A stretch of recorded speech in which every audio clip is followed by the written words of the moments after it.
King of Gods. By Fast Food Restaurant, Kabanata 1510. Pagpatay sa Third Heaven. Sunod-sunod na miyembro ang hindi maipaliwanag na pinapatay. Ang Godlord Dreamcaller at Yu Liuping ay nasa isang estado ng matinding pagkabalisa, at bigla silang bumaril sa pagtugis kay Zhao Fang.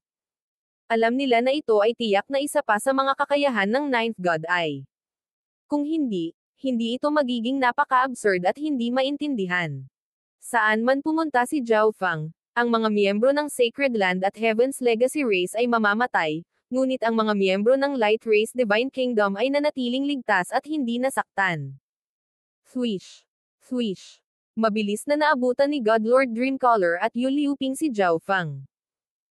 Inilagay ni Zhao Fang ang karamihan sa kanyang pagtuon sa Dream Dimension, na may kaunting kakayahan na natitira sa kanyang aktwal na katawan. Ito ang dahilan kung bakit nakahabol sina Godlord Dreamcaller at Yu Liuping. Ito ay isang magandang pagkakataon. Hindi ko alam kung anong ay bloodline technique ang ginamit ng batang ito, pero ang kanyang katawan ay napakahina. Ang mga mata ni Yu Liuping ay sumabog na may matalim na liwanag. Ang isang katulad na pamamaraan sa ginagamit ni Zhao Fang ay ang Space Transference Eye. Kapag ang isa ay gumagamit ng Space Transference Eye, ang soul intent ng isang tao ay halos aalis sa kanyang katawan.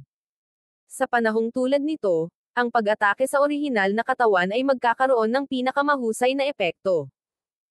Ang mga depensa ng orihinal na katawan ni Zhao Fang ay napakababa ngayon at halos hindi na niya kayang lumaban. Mamatay. Umungal si Yu Liuping, ang kanyang mukha ay malamig at madilim, ay inindayog ang kanyang ginintoang fragment, na nagpakawala ng nakakasilaw na gintong alon ng liwanag. Sa sandaling ito, isang divine light ang kumikinang sa mga mata ni Zhao Fang. Bagamat inilagay niya ang karamihan sa kanyang isip sa Dream Dimension, naramdaman pa rin niya ang nangyayari sa kanyang katawan at sa labas ng mundo.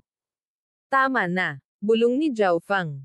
Nagawa niyang patayin ang marami sa mga puwersa ng kaaway ngayon lang. Sa pag-alis ng Dream Dimension, ang mga miyembro ng Light Race at sinaunang hayop ay bumalik sa kanilang mga katawan. Ang intrusive dream ay isang pag-atake sa lugar. Maaari nitong hilahin ang kaibigan at kalaban sa panaginip. Ang lahat ng mga taong ito ay parang nanaginip. Sa kanilang panaginip, isang miyembro ng Illusion God Sacred Land at Heaven's Legacy Race pagkatapos ng isa pang namatay sa isang malagim na kamatayan. Ngunit nang magising sila, napagtanto nila na ang kanilang mga kaaway ay talagang namatay. Swish! Ang nakakasilaw na gintong alon ng liwanag na iyon ay lumapit kay Zhao Fang ng napakabilis ng kidlat. Ilang tao sa malapit ang nasugatan sa pag-atake ng metalon na ito at agad na umatras. Swish! Inactivate ni Zhao Fang ang tatlong fragment ng ancestral artifact sa spacetime robe at naglabas ng hindi totoong silver blade. Sa sandaling ito, ang kanyang spacetime robe ay nilagyan ng tatlong fragment ng ancestral artifact, dalawa sa mga ito ay mga fragment ng space ancestral artifact. Dahil dito, mas malakas ang pag-atake ni Zhao Fang kaysa sa karaniwan. Boom! Bang! Ang pilak na talon ay bumangga sa gininto ang alon ng liwanag, at pagkatapos ng ilang sandali ng pagkapatas, ito ay naputol. Ang batang ito, mayroon siyang tatlong fragment ng ancestral artifact. Medyo nagalit si Yu Liuping. Kakapasok pa lang niya sa Second Heaven, pero mayroon na siyang tatlong fragment ng ancestral artifact. Ito ay halos hindi narinig. Kailangang malaman na kahit ang ilang Third Heaven Godlords ay hindi kinakailangang nagtataglay ng isang fragment ng ancestral artifact. Boom! Bang! Ilang beses sumuntok si Yu Liuping bago tuluyang nabasag ang atake ni Zhao Fang. Grabe ang sitwasyon. Masyadong makapangyarihan ang batang ito. Tiningnan ng Godlord Dreamcaller ang sagupaan sa pagitan nina Zhao Fang at Yu Liuping at pagkatapos ay bumalik sa iba pang labanang nagaganap. Ngayon lang, pinatay ni Zhao Fang ang halos lahat ng miyembro ng Sacred Land sa ilalim ng Second Heaven. Para naman sa Heaven's Legacy Race, nawalan ito ng tatlong Second Heaven Death God Guards. Ang labanan ay minsan pang naging one-sided affair. Kahit na ang Illusion God Sacred Land ay gumana sa Heaven's Legacy Race, wala pa ring pagkakataon na mailigtas ang sitwasyon. Si Godlord Dreamcaller ay tumingin kay Zhao Fang at sa Ninth God ay nang may takot. Godlord Dreamcaller, sa pamamagitan lamang ng pakikipagtulungan sa akin maaari nating talunin si Zhao Feng at baligtarin ang laban na ito. Nag-message si Yu Liuping. Sige. Tumango si Godlord Dreamcaller. Medyo umatras din si Yu Liuping. Ngayon lang siya nagsalita tungkol sa pagkatalo kay Zhao Feng, hindi ang pagpatay sa kanya. Nang makita na ang dalawang Third Heaven Godlords ay nagkasundo, si Zhao Feng ay naging libingan. Pagkatapos ng lahat, ito ay dalawang Third Heaven Godlords ng hindi pangkaraniwang kapangyarihan. Ngunit sa sandaling ito, biglang, ang mga ulap ay nagsimulang gumuho, at ang kakaibang pagpigil sa space-time ay nagsimulang humina. Anong nangyayari? Ang natitirang mga kaaway sa larangan ng digmaan ay lumitaw na nalilito. Ang biglaang pagbitaw ng pagsupil sa kanilang mga katawan ay agad na nagpagan sa kanilang pakiramdam. Malapit nang matapos ang laban. Personal na sasali ang matandang ito ngayon. Isang spatial passage ang lumitaw sa langit, malakas na tawa ang nagmumula rito. Swish! Isang puting figure ang biglang bumaril, walang iba kundi ang Twilight Valley. Maliban sa sagupaan ng mga pinakamataas na uri ng kapangyarihan, ang panig ng kalaban ay mas marami.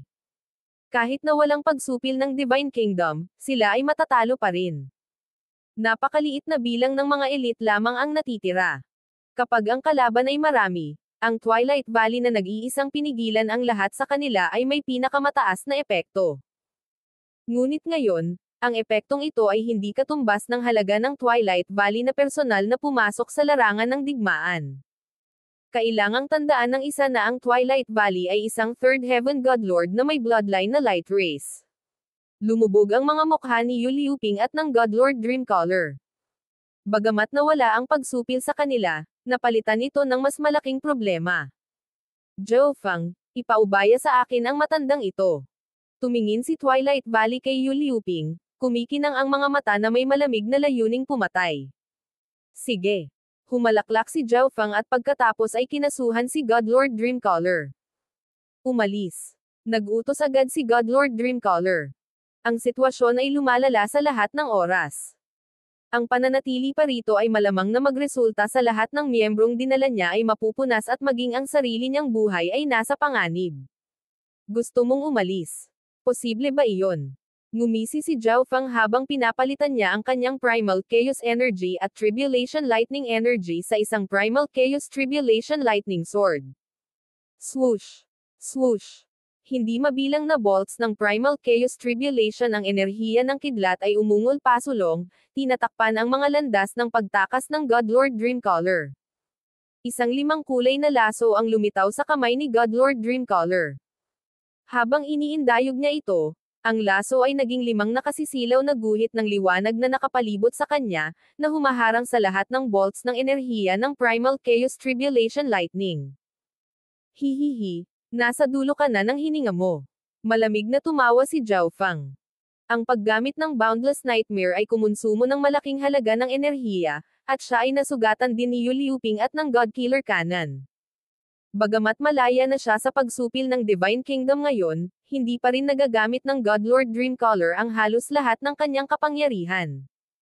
Zhao Feng, dapat mong iligtas ang mga tao hanggat maaari. Kung pakakawalan mo ako ngayon, maaari ka ring umalis kaagad sa lugar na ito. Wika ng Godlord Dreamcaller sa malambot at walang magawang tono. Kasalukuyan niyang pinapayuhan si Zhao Feng na umalis sa lugar na ito sa lalong madaling panahon. Pagkatapos ng lahat, ilang oras na ang lumipas mula nang magsimulang salakayin ng Sacred Land ang Light Race Divine Kingdom. Maraming iba pang mga eksperto na naghihintay sa Qixing Zone para sa Ninth God ay ang malamang na nalaman kung ano ang nangyayari at pumunta sila dito sa lalong madaling panahon. Kung gayon, papatayin kita sa lalong madaling panahon at umalis. Nakatutok ang mukha ni Zhao Feng. Pinaalalahanan siya ng Godlord Dreamcaller na kailangan niyang seryosohin ang bagay na ito.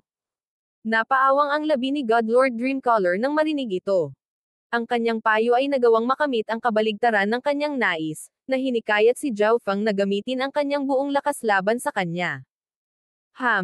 Zhao Feng, hindi ganoon kadali ang pagpatay sa akin. Kapag nakarating na ang ibang mga eksperto, hindi ako naniniwalang makakalaban mo ang buong Qixing Zone. Ngumuso ang Godlord Dreamcaller sa pang-aalipusta. Ang madali man o hindi ay hindi isang bagay na maaari mong pagpasyahan. Ang kaliwang mata ni Zhao Fang ay nagsimulang lumiko, at pagkatapos ay isang maliit na Primal Chaos Divine Sword ang nagpaputok mula rito. Swish! Sa isang kislap ng liwanag, ang Primal Chaos Divine Sword ay tumusok sa katawan ni Godlord Dreamcaller. Hiss! Ang Godlord Dreamcaller sumirit sa sakit, ngunit siya ay nagtiis at patuloy na tumakas. Ang mga natatanging konstitusyon ng Illusion God Race, ang kanilang husay sa illusion daw, at ang kanilang makapangyarihang soul intents ay nagbigay sa kanya ng tiyak na paglaban sa Primal Chaos Divine Sword. Primal Chaos Lock. Si Zhao Fang ay nagpakawala ng napakaraming Primal Chaos na enerhiya na naging magulong agos ng enerhiya na bumalot sa Godlord Dreamcaller mula sa lahat ng panig. Myriad Transformations. Ang Godlord Dreamcaller ay nagdikit ng kanyang mga ngipin at nasunog ang kanyang kapangyarihan sa linya ng dugo. Maraming outline ang lumitaw sa kanyang katawan, at pagkatapos ay lumabas ang isang figure. Ang hitsura nito ay walang iba kundi ang Godlord Dreamcallers.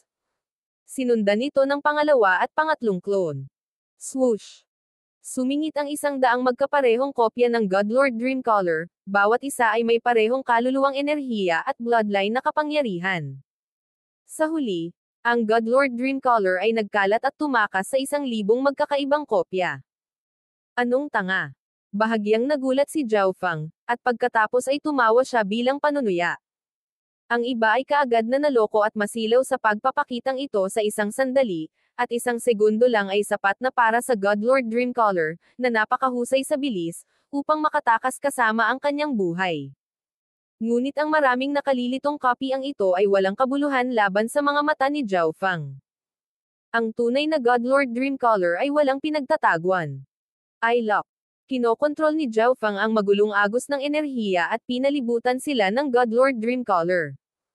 Paano naging ganito? Namutla ang magandang mukha ni Godlord Dreamcaller.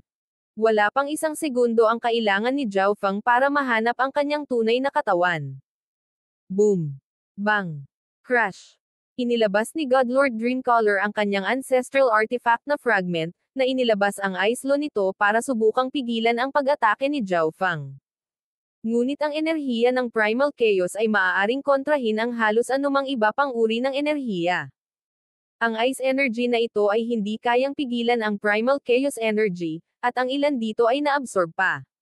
Sa huli, ang magulong daloy ng enerhiya ay ganap na nilamon ang Godlord Dreamcaller. Zhao Fang, kung papatayin mo ako, hindi ka pababayaan ng Illusion God Sacred Land. Ang kawalan ng pag-asa ay lumitaw sa mukha ng Godlord Dreamcaller. Tumingin siya sa taong nasa harapan niya, at sa puot at kawalan ng magawa, isang nagsusumamong tingin ang lumitaw sa kanyang mukha. I-lock. Si Zhao Fang ay lubos na hindi natinag, determinadong pumatay. Boom! Ang magulong agos ng enerhiya ay mabilis na pumikit sa paligid ng Godlord Dreamcaller. Hindi. Ang Godlord Dreamcaller ay sumigaw sa kawalan ng pag-asa. Unti-unti, nagsimulang tumagas ang isang ipinagbabawal na enerhiya mula sa magulong daloy ng enerhiya. Alam ni Zhao Fang na ang Godlord Dreamcaller ay nagpaplanong magpasabog sa sarili at ibaba ang sarili sa kanya. Intrusive Dream. Si Zhao Fang ay muling gumamit ng Eye Bloodline technique ng kanyang Dream God Eye, isang soul-pulling power na bumabalot sa katawan ni Godlord Dreamcaller. Huwag mo nang isipin iyon. Mamamatay ka kasama ko, Zhao Fang. Ang Godlord Dreamcaller ay umungal habang siya ay nagpupumiglas, sinusubukang mag-ipon ng enerhiya upang magpasabog sa sarili. Gayunpaman, ang enerhiya ng Primal Chaos sa paligid niya ay patuloy na nilalamon ang kanyang kapangyarihan habang ang kanyang isip ay patuloy na hinihila ng kaliwang mata ni Zhao Fang. Hindi niya nagawang matagumpay na magpasabog sa sarili sa maikling panahon na magagamit niya. Pagkaraan ng ilang sandali, ang natitirang enerhiya sa kanyang katawan ay hindi sapat upang magdulot ng anumang uri ng banta kay Zhao Fang. Mamatay. Umungol si Zhao Fang. Ang enerhiya ng Primal Chaos ay nagiging hindi mabilang na Primal Chaos Divine Swords na lubos na nilipol ang katawan ng Godlord Dreamcaller. Godlord Dreamcaller. Ang matandang babae na may asul na buhok, lalaking nakasuot ng dilaw na damit, at lahat ng iba pang miyembro ng Illusion God Sacred Land na tumatakas ay nakita ang God Lord Dreamcaller na pinatay ni Zhao Feng at nanginginig sa takot. Ngunit ilang sandali pa, nagsimula na silang tumakbo para sa kanilang buhay. Ito ay dahil, pagkatapos patayin ang God Lord Dreamcaller, itinaas ni Zhao Feng ang kanyang ulo at sumulyap sa kanila. Ang isang sulyap na iyon ay sapat na upang basagin ang kanilang lakas ng loob at magpatayo ng kanilang mga balahibo. King of Gods, Kabanata 15:11. Lumilitaw ang Chanwu. Ang pagkamatay ng God Lord Dreamcaller ay isang malaking dagok sa pag-iisip sa natitirang mga miyembro ng Illusion God Sacred Land, at pagkatapos na patayin ang God Lord Dreamcaller, ibinaling ni Zhao Feng ang kanyang mga mata sa kanila, na pinukaw ang walang katulad na pangamba sa kanilang mga puso. Tumakbo. Ang asul na buhok na matandang babae ay isinantabi ang lahat ng iba pa at na-activate ang kanyang bloodline secret art para tumakas patungo sa malaking agwat sa Light Race Divine Kingdom. Binuksan ng Heaven's Legacy Race ang puwang na ito, at ang Twilight Valley ay nakatutok sa labanan kaya wala siyang oras para ayusin ito. Gusto mong umalis? Si Zhao Feng ay malamig na sumangot, at agad na lumipat habang ginagamit ang kanyang space-time law. Napatay na niya ang God Lord Dreamcaller. Masasabing lubusan niyang nabuo ang sama ng loob sa Illusion God Sacred Land. Dahil iyon ang kaso, hindi na niya kailangang maging maawin. Papatayin niya ang bawat miyembro ng Illusion God Sacred Land na magagawa niya, dahil lahat ng mga taong ito ay magiging mga kaaway niya sa hinaharap. Swish! Umaalon ang hangin habang mabilis na nilapitan ni Zhao Feng ang matandang babae. Maaari niyang iwanan ang iba pang miyembro ng Illusion God Sacred Land sa kanyang mga clone at sinaunang hayop, ngunit siya lang ang makakaharap sa matandang babae ng Third Heaven. Nakita ng tumatakas na matandang babae si Zhao Feng na paparating na may hindi kapani-paniwalang bilis, at tila malapit na siyang maabyutan. Inikat ang kanyang woodlaw, nagpaikot-ikot siya sa kanyang jade cane. Kaboom! Lumitaw ang walang hangganang berdeng liwanag sa paligid niya, at maraming makakapal na baging ang bumulaga mula sa liwanag at nagsimulang bumaril sa likod niya. Si Zhao Feng ay nanatiling walang takot sa harap ng lihim na sining ng matandang babae. Paulit-ulit niyang inihampas ang Primal Chaos Tribulation Lightning, ang napakalaking kapangyarihan nito ay nilipol ang lahat ng mga baging na nasa harapan niya. His. Ngunit ang mga baging na ito ay may masiglang sigla at tila walang katapusang kayang tumubo muli. Nagpatuloy sila sa pagsabog mula sa berdeng ilaw na iyon at inatake si Zhao Feng. At nang lilipat na sa kanila si Zhao Feng, nagsimulang umikot ang mga baging sa paligid niya. Sa sitwasyong ito, maaari lamang sirain ni Zhao Feng ang pinagmulan. Primal Chaos Lock. Nagpakawala siya ng dalawang stream ng Primal Chaos Energy mula sa kanyang mga kamay, na nag-charge sa nagniningning na bola ng berdeng ilaw na iyon. Sa isang iglap, ang enerhiya ng Primal Chaos ay nilamon ang liwanag at mahigpit na kumukuha sa paligid nito. Ang pagsugpo sa Primal Chaos Lock at ang paglamon sa enerhiya ng berdeng ilaw ay naging sanhi ng pagkalante ng malalaking baging. Sa di kalayuan, naramdaman ng tumatakas na matandang babae ang kanyang puso nang makitang napakabilis ni Zhao Feng na pinangangasiwaan ang kanyang sikretong sining. Nakita niya sa sarili niyang mga mata kung paano pinatay ni Zhao Feng ang God Lord Dreamcaller, kaya halos naunawaan niya na ang escape arts ng Illusion God Race ay maaaring walang silbi laban kay Zhao Feng. Kaya, gumamit siya ng isang hakbang upang direktang hadlangan si Zhao Feng. Mabisa ito, ngunit nagawa pa rin ni Zhao Feng na harapin ito ng mabilis. Earthshaking Nova. Ang kaliwang mata ni Zhao Feng ay nakakuha ng malaking halaga ng Primal Chaos na enerhiya sa isang maitim na bowl ang pilak. Swish! Bumaril ang globo sa tumatakas na matandang babae. Naramdaman ng matandang babae ang eye bloodline technique ni Zhao Feng at naghanda siyang umiwas. Boom! Bang! Crash! Ngunit bago pa niya magawa, sumabog ang maitim na bowl ang pilak. Kapag nataman na ng Earthshaking Nova ang target nito, sisibog ito, ngunit kailangan lang mag-isip ni Zhao Feng na gawin itong sumabog ng mas maaga. Ang malalakas na alon ng magulong divine power ay kumalat palabas, tumama sa matandang babae. Ang pag-atake ng divine power na ito ay hindi sapat para masugatan ang matandang babae, ngunit naapektuhan pa rin ng space-time law ang kanyang katawan. Kasumpa-sumpang space-time law. Ang matandang babae ay galit na nagmura, sa loob-loob ay labis na nag-aalala. Kung hindi dahil sa kanyang space-time law, hindi kailanman magiging ganoon kabila si Zhao Fang, at hindi siya mahahadlangan sa oras na ito at walang alinlangan na nagawang makatakas sa kanya. Sa sandaling ito, isa pang malakas na alon ng divine power ang dumating. Lumingon ang matandang babae at nagpaputok ng ilang berdeng alon ng enerhiya. Boom! Bang! Crash! Ang berdeng alon ng liwanag ay bumangga sa Primal Chaos Tribulation Lightning, ngunit ilang sandali pa, nabasag ang mga ito. Hayaan mong ipadala kita para samahan ang Godlord Dreamcaller. Ang layunin ng pagpatay ni Zhao Fang ay pumutok habang siya ay ligaw na hinampas ang Primal Chaos Tribulation Lightning Sword.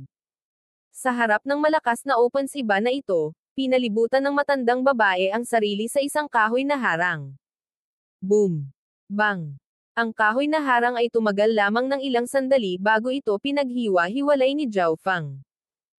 2 beses na tinamaan ng espada ni Zhao Fang ang matandang babae bago siya tumakas sa malayo, 2 nakanganga na sugat ang naiwan sa kanyang katawan. Zhao Fang, malapit nang dumating ang God King Nethercloud. Tapos ka na. Ang matandang babae ay nagsuka ng dugo bago marahas na pinandilatan si Zhao Fang. Malinaw nang hindi sinasabi na ang God King Nethercloud ay ang God King ng Illusion God Sacred Land. Sa totoo lang, nagtataka si Zhao Fang na hindi pa lumilitaw ang God King ng Sacred Land, ngunit hindi pinaniwalaan ni Zhao Fang ang matandang babae. Ang isang kaaway ay hindi basta-basta madadala sa kanilang salita. Marahil ay ginagamit ng matandang babae ang mga salitang ito para abalahin at takutin si Zhao Fang para makatakas siya. Ngunit naging maingat si Zhao Fang. Kailangan niyang tapusin ang laban na ito sa lalong madaling panahon para makaalis na siya. Dreamification. Lumakas ang pinagmulan ng enerhiya sa kanyang kaliwang mata. Ang panaginip na ambon ay lumabas sa kanyang kaliwang mata at sumanib sa mundo. Ang bawat bagay para sa isang tiyak na distansya sa paligid ng Zhao Fang ay natatakpan ng parang panaginip na mga kulay. Itong pakiramdam. Biglang napagtanto ng matandang babae na ang kanyang lakas ay mabilis na nababawasan, at nakaramdam siya ng hindi maipaliwanag na pakiramdam ng panganib. Patayin. Tinitigan ni Zhao Fang ang matandang babae at itinuon ang kanyang kapangyarihan sa pag-iisip sa isang ideya. Hindi maganda. Biglang naalala ng matandang babae ang hakbang na ginamit ni Zhao Fang kanina upang hindi maipaliwanag na lipulin ang karamihan ng puwersa ng Illusion God Sacred Land. Agad niyang inilipat ang kanyang bloodline at low energy para labanan ang hindi maarok na kapangyarihang ito. Nako, ang sunod-sunod na laban at ang paggamit ng Boundless Nightmare ay nag-iwan sa kanya ng kaunting bloodline energy. Swish! Inihagis ni Zhao Fang ang Primal Chaos Tribulation Lightning Sword sa matandang babae. Habang pinapanatili ang kanyang dreamification, si Zhao Fang ay magkakaroon din ng pagbaba ng lakas, ngunit ang matandang babae ay nasa dulo na ng kanyang lubid at mas mahina. Boom! Bang! Ang matandang babae ay nakatikom ang kanyang mga ngipin at nagpadala ng isang bola ng berdeng enerhiya sa pag-atake ni Zhao Fang, ngunit mas maraming Primal Chaos Tribulation Lightning Bolts ang malapit ng bumaril patungo sa kanya. Mas malala pa ang kalagayan ng matandang babae ngayong sinusubukan niyang labanan ang dreamification. Boom! Plush! Ginawa ng matandang babae ang lahat ng kanyang makakaya upang labanan, ngunit tumama pa rin sa kanyang katawan ang 3 talim ng espada. At dahil sa sobrang dami niyang pinagtutuunan ng pansin, nagawa ng dreamification na iwaksi ang maliit na bahagi ng kanyang katawan, na lalong nagpulala sa kanyang mga sugat. Mamatay. Inipon ni Zhao Fang ang kanyang Primal Chaos at Tribulation Lightning Energies at nagpakawala ng napakalaking alon ng enerhiya. Hindi. Ang matandang babae ay tumawag sa alarma, at bigla niyang kinuha ang kanyang Divine Kingdom. Isang madilim na berdeng lagusan ang lumitaw sa hangin, at siya ay tumakas sa loob. Ngunit ang hindi kapani-paniwalang bilis ni Zhao Fang ay nagpapahintulot sa kanya na makapasok bago magsara ang lagusan. Elder. Ang lalaking nakadilaw na damit sa di kalayuan ay sigaw ng alarma. Sa lohikal na pagsasalita, ang isa ay may kalamangan kapag nakikipaglaban sa loob ng sariling Divine Kingdom. Swish! Hindi nagtagal, lumitaw ang isa pang lagusan, isang pilak na nakadamit na figure ang lumabas mula rito. Nang makitang buhay na buhay si Zhao Fang, alam ng mga miyembro ng Illusion God Sacred Land kung ano ang resulta. Si Zhao Fang ang may ganap na kalamangan. Kahit na tumakas ang matandang babae sa kanyang Divine Kingdom, hindi pa rin niya napigilan ang kanyang kamatayan. At ngayong wala nang may-ari ang Divine Kingdom, kinuha ito ni Zhao Fang para sa kanya. Ang matandang babae ay ang pangalawang Third Heaven God Lord na pinatay ni Zhao Fang matapos ang kanyang tagumpay. Siyempre, ang matandang babae at ang God Lord Dreamcaller ay parehong nasugatan at wala sa buong lakas. Swish! Nang patay na ang matandang babae, ipinagpatuloy ni Zhao Fang ang pagpatay sa mga natitirang miyembro ng Illusion God Sacred Land. Matapos masaksihan ni Zhao Fang ang pagpatay sa dalawang Third Heaven God Lords ng kanilang Sacred Land, nagkaroon sila ng takot kay Zhao Fang na nakaukit sa kanilang mga kaluluwa. Nang makitang paparating na si Zhao Fang, tumakas sila sa sobrang takot. Ngunit sa bilis at lakas ni Zhao Fang, ang pagpatay sa mga taong ito ay kasing dali ng pag-angat ng isang daliri. Ilang sandali lang bago tuluyang nabura ang puwersa ng Illusion God Sacred Land. Lumingon si Zhao Fang sa malayong Heaven's Legacy Race battlefield. Swish! Si Yu Liuping at ang natitirang mga miyembro ng Heaven's Legacy Race ay nakaupo sa isang bilog na pilak na plato at tumatakbo palayo. Habang pinapatay ni Zhao Fang ang God Lord Dreamcaller at ang matandang babae, pinili ng Heaven's Legacy Race na umatras. Ang metal plate ay may hindi kapani-paniwalang bilis, ngunit ang Twilight Valley ay medyo mabilis sa kanyang sarili. Mahigpit niyang hinabol, malamig ang mukha na may intensyong pumatay. Swish! Agad na kumilos si Zhao Fang upang iwasan si Yu Liuping. Zhao Fang, ang kamahalan ng Heaven Lord ay darating. Tapos ka na. Napaluwa si Yu Liuping sa galit. Heaven Lord. Ang pangalang ito ay nagtanim ng takot sa isip ni Zhao Fang. Ang Heaven Lord ay nag-iwan ng napakalalim na impresyon sa kanyang pananatili sa Heaven's Legacy Race Divine Kingdom. Nagtitiwala siya na siya ay lubos na mawawalan ng kapangyarihan laban sa Heaven Lord. Ang pagkatalo ay tiyak at makatakas sa isang malapit na imposible.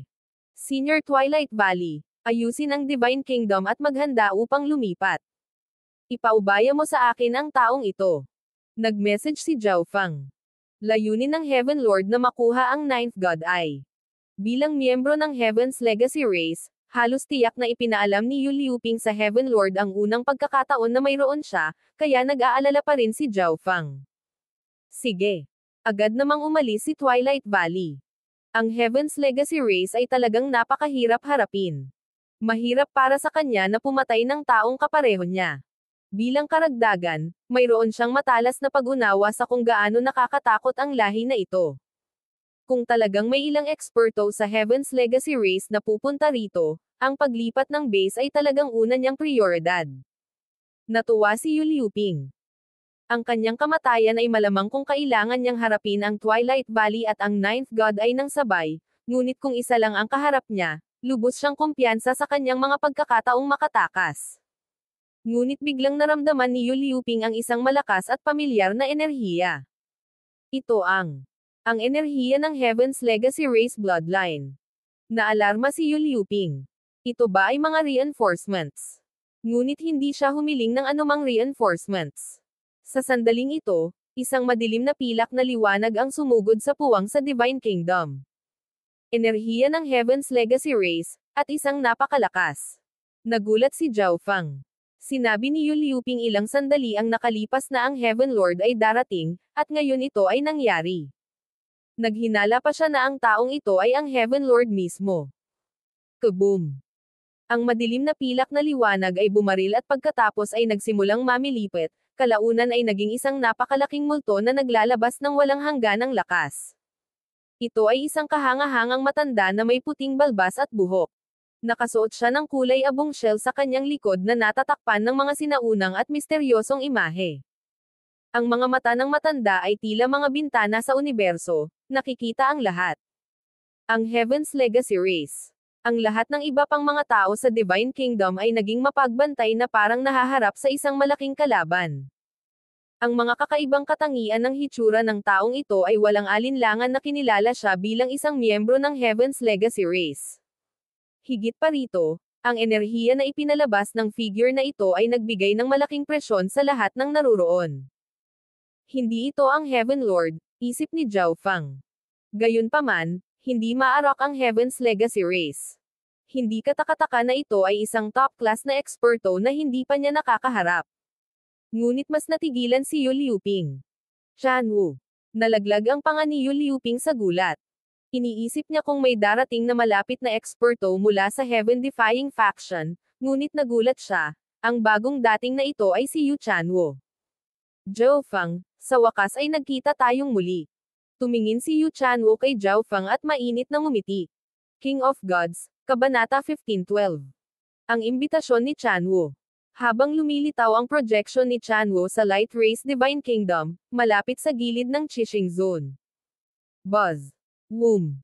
Isang spatial vortex ang lumitaw sa hangin, isang figure na dahan-daang umuusbong mula dito. Ito ay isang matanda na nakasuot ng itim, ang kanyang itim na buhok ay lumulutang sa kanyang paligid na parang itim na talon sa kabila ng kawalan ng hangin.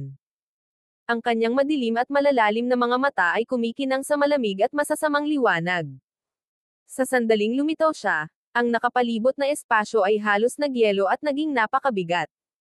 Ang taong ito ay walang iba kundi ang God King ng Illusion God Sacred Land ng Qixing Zone, ang God King Nethercloud. Ninth God Eye, hindi ko akalain na mapupunta ka sa Qixing Zone. Bulong ni God King Nethercloud. Ang balita na natanggap niya dati ay na si Zhao Feng ay lumitaw sa Tungtai Zone at nakakuha ng isang legacy ng Heaven Mending Race, ngunit sa loob lamang ng 2 o 3 buwan, si Zhao Feng ay nakalakbay sa ilang mga zone at nakarating sa Qixing Zone. Kung hindi niya natanggap ang balitang ito mula kay Godlord Dreamcaller, hindi siya maniniwala. Sa ilang kadahilanan, kahit na matapos malaman ang eksaktong lokasyon ng Ninth God Eye, nakaramdam ng hindi maipaliwanag na pagkabalisa ang God King Nethercloud. Kapag nakuha ko na ang Ninth God Eye, maaari na akong maging isang Diyos. Ngunit ang pag-iisip ng Ninth God Eye ay hindi napigilan ni God King Nethercloud ang kanyang pananabik, at hindi niya maiwasang matuwa. Habang naghahanda ang God King Nethercloud na umalis, nakatanggap siya ng mensahe mula sa isa sa mga nakatataas na elder ng Illusion God Sacred Land. Ano? Ang Nightmare Beast King ay malapit nang masira ang selyo nito. Nanginig ang katawan ni God King Nethercloud sa gulat. Ang Nightmare Beast King ay isang kakilakilabot na sinaunang hayop na halos antas ng God King na selyadong sa loob ng Illusion God Sacred Land. Napakataas ng level nito na kahit ang God King Nethercloud ay nahirapang paamuhin maliban kung nag-imbite siya sa isang beast tamer na antas ng God King. Masyadong mahigpit ang kahilingang ito, kaya nagpa siya ang Illusion God Sacred Land na aisil ang halimaw sa loob ng isang ipinagbabawal na lupa. Ang Nightmare Beast King ay naglabas ng invisible energy na nagbigay daan dito na makinabang sa Illusion Daw at Dream Daw na nilinang ng mga disipulo ng Illusion God Sacred Land. Kaya, habang ang Illusion God Sacred Land ay umunlad, ang Nightmare Beast King ay nakatanggap din ng isang tiyak na antas ng benepisyo. Ang selyo ng Nightmare Beast King ay pinalakas ng isang beses bawat milyong taon. Dapat ay mayroon pang 5,000 taon na natitira, tama ba? Bakit napakaaga nitong sinisira ang selyo? Ang God King Nethercloud ay medyo nagalit. Ang Nightmare Beast King ay napakalakas. Maliban kung naroroon ang isang God King, kakailanganin ng ilang Third Heaven God Lord para sugpuin ito. At sa sandaling masira ng Nightmare Beast King ang selyo nito, tiyak na susubukan nitong ipaghiganti ang sarili laban sa Sacred Land.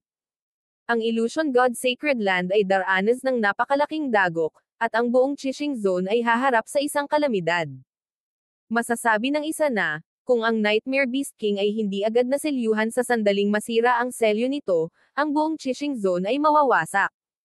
Sa isang sandali, ang God King Nethercloud ay nahuli sa isang dilema. Kung pupunta siya upang mahuli ang Ninth God Eye, ang Sacred Land at ang Qixing Zone ay magdurusa sa isang hindi maisip na sakuna. Pakiramdam niya ay sobra-sobra na ang lahat para maging isang coincidence. Kababalik lang niya sa Qixing Zone at malapit na niyang mahuli ang Ninth God Eye nang magpas siya ang Nightmare Beast King na subukang sirain ang selyo nito. Ang Illusion God Sacred Land ay ang pundasyon na iniwan ng mga ninuno ng Illusion God Race 100 milyong taon na ang nakalilipas. Hindi ito maaaring hayaang sirain. Ngunit tungkol sa Ninth God Eye, ang Diyos na ito ay may plano. Sa huli, nagpa siya si God King Nethercloud na subukan ang dalawa. Swish! Ang maitim na ulap ay lumundag, at isang lalaking nasa katanghaliang gulang ang nakasuot ng itim na damit.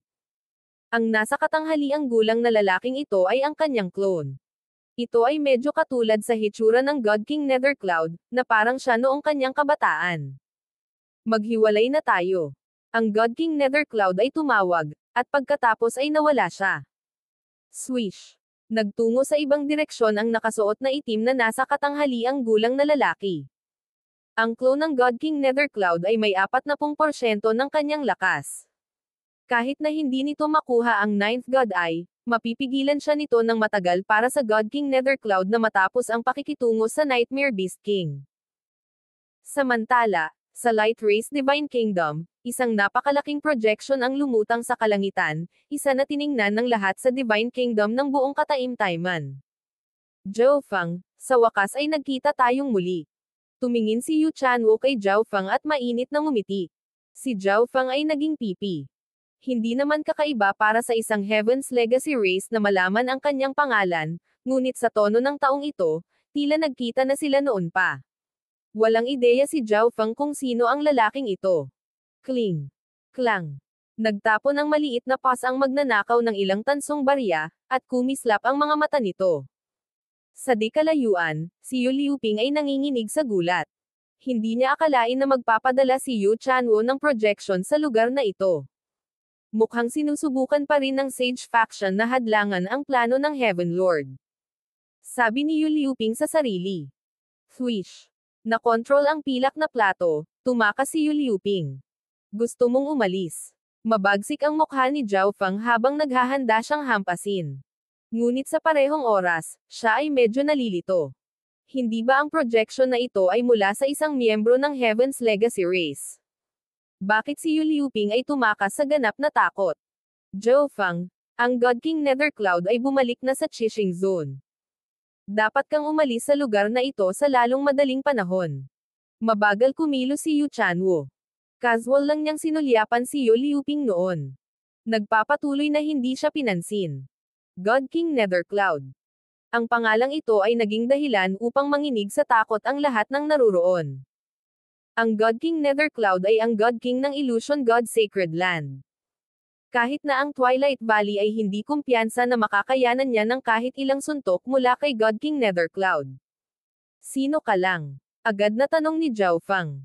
Bakit ito ipinaalam sa kanya ng Heaven's Legacy race member na ito? Wala na si Zhao Feng sa mood na habulin si Yu Liuping. Kung talagang bumalik si God King Nethercloud, malamang na makarating siya dito sa oras na mapatay ni Zhao Feng si Yu Liuping. Ang isa sa aking mga clone ay minsang nanirahan sa 6 Warlock Divine Tower ng Asher Flower Continent. Simpleng paliwanag ni Yu Chanwo.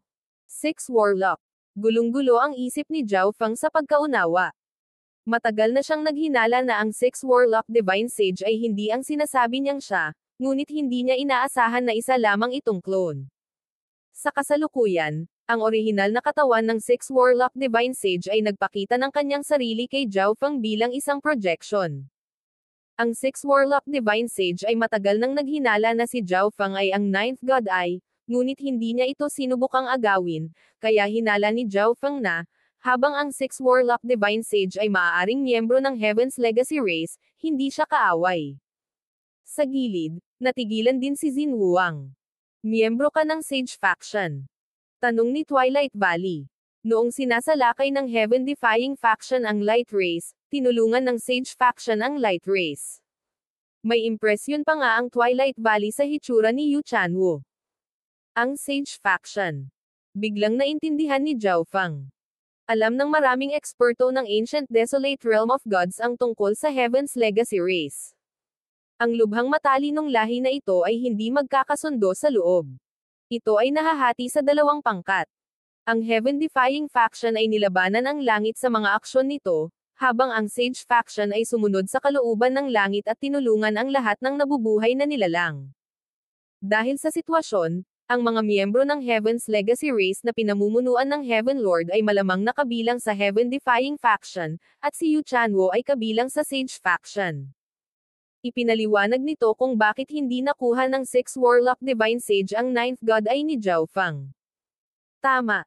Kung wala kang mapupuntahan, pwede kang pumunta sa pwesto ko. Pagkasabi nito, biglang lumabo ang projection ni Yu Chanwo. Ito ay naging malinaw na ang aktwal na katawan ni Yu Chanwo ay napakalayo sa Qixing Zone. Natahimik ang mga miyembro ng Light Race at Giant God Race. Ang Qixing Zone ay hindi na isang lugar na maaari nilang tutuluyan, at si Xin Huang ay hindi pa nakakaisip ng bagong lugar na lilipatan. Ang Sage Faction ay talagang isang ligtas na lugar.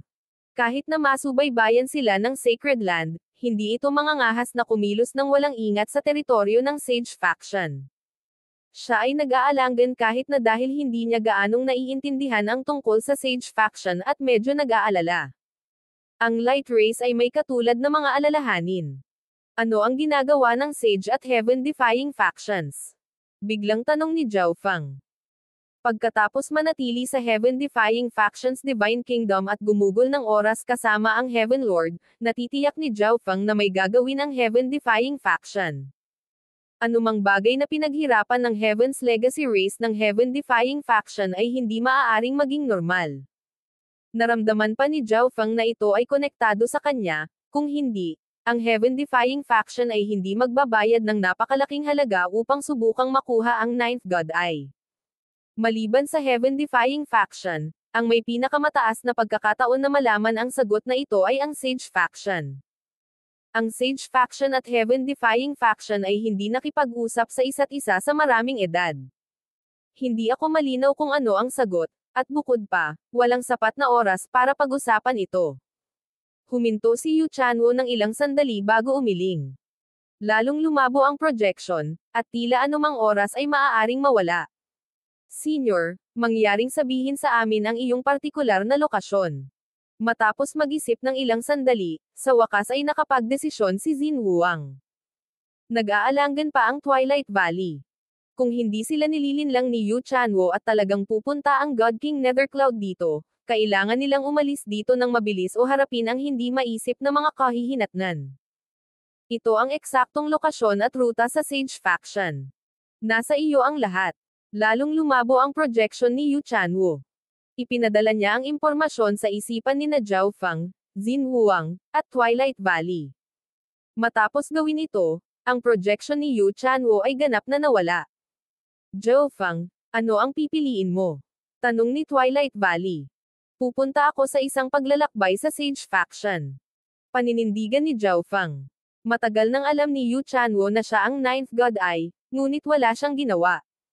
Bukod dito, naabot ni Zhao Fang ang kanyang kasalukuyang antas sa hindi maliit na bahagi dahil sa tulong ng 6 Warlock Divine Sage. Ito rin ay patunay ng gabay na prinsipyo ng Sage Faction. Ang pagsunod sa kalooban ng langit at pagtulong sa lahat ng nabubuhay na nilalang. Habang nawala ang projection ni Yu Chanwo, isang puting nakadamit na figure at maraming tanong ang lumitaw sa isip ni Zhao Fang. Sa kanyang unang pagkakataon sa Qixing Zone, nakita ni Zhao Fang ang isang taong lubos na kamukha ni Liu Qingxen. Ilusyon ba iyon? Bakit nawala ang Fanlun Ancient Sound Palace ng Sky Sacred Qin Palace, at saan nagpunta ang tao sa loob? Marahil ay alam ng 6 Warlock Divine Sage ang tungkol kay Liu Qingxen o sa kanyang sitwasyon. Bilang karagdagan, kung ang Sage Faction ay talagang walang masamang intensyon, ito ay tunay na magsisilbing isang ligtas na daungan. Medyo namangha ang Twilight Valley sa sagot ni Zhao Fang. Si Zhao Fang ay ang 9th God Eye, ngunit nang ahas siyang pumunta sa Sage Faction. Ano ang kailangan niyang katakutan noon? Kung ang Sage Faction at Heaven-defying faction ay wala sa parehong panig, marahil ay maaari pa niyang gamitin ang Sage Faction para maghiganti sa Heaven-defying faction. Sa parehong sandali, sa isang zone sa katimugang rehiyon ng Ancient Desolate Realm of Gods, dalawang figure ang nakatayo sa isang puting ulap. Isa sa kanila ay si Yu Chanwo. Sa tabi niya ay isang maganda at marangal na babae, misteryoso at ethereal, isang lotus sa isang lawa, payat at matikas. Tara na, nagawa na natin ang dapat nating gawin. Choice nila ngayon. Iminulat ni Yu Chanwo ang kanyang mga mata, bakas sa kanyang mukha ang pagkapagod. Sige. Simple at mahinahong sagot ni Liu Qingxen. Ang malaking tamad na pusa sa kanyang balikat ay humikab. Mukhang hindi maintindihan kung bakit pumunta rito ang pantas at si Liu Qingxen. Sa tingin mo ba darating siya? Napangiti si Yu Chanwu. Hindi pa ba alam ni Grandmaster ang sagot? Isang malabong ngiti ang lumitaw sa matikas at makapidyo hiningang magandang mukha ni Liu Qingxen.